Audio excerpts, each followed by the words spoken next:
Assalomu alaykum kanalimiz a'zolari. Bugun men sizlarga yana bir o'simlik moychechak romashka haqida ma'lumot bermoqchiman. Moychechak tabiatning eng ko'p qirrali va shifobaxsh o'simliklaridan biri hisoblanadi. Uning tarkibi inson salomatligi uchun foydali bo'lgan biologik faol moddalarga juda boy. Moychechak tarkibida faqat vitaminlar emas, balki noyob efir moylari ham mavjud.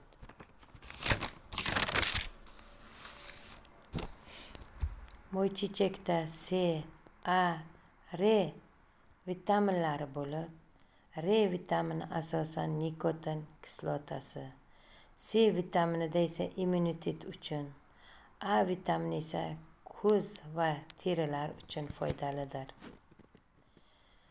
Yana uning tarkibida xamazulen moddasi bo'lib, bu moychechakning eng qimmatli moddalaridan hisoblanadi. U yallig'lanishga qarshi, allergiyaga qarshi kuchli ta'sirga ega.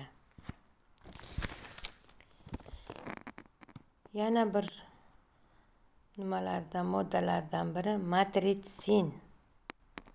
Bu modda to'qimalarni qayta tiklashga yordam beradi.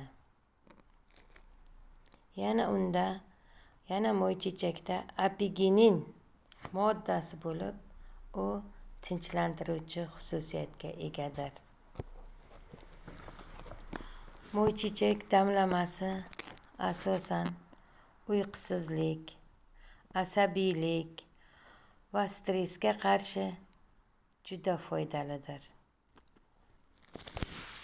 Bundan tashqari, moychechak oshqozon ichak tizimi, qorin dam bo'lishi, gastritga, ovqat hazm qilishga juda foydalidir.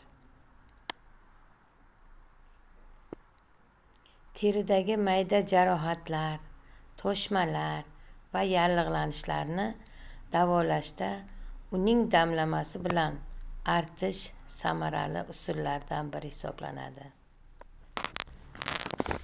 Uni qanday qilib iste'mol qilamiz?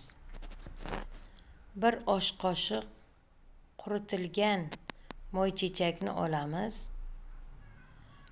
200 ml qaynoq suvda solib, uni 15 daqiqa damlab qo'yamiz va uni och qoringa 3 mahal iste'mol qilamiz. Albatta uni qilib ko'ring.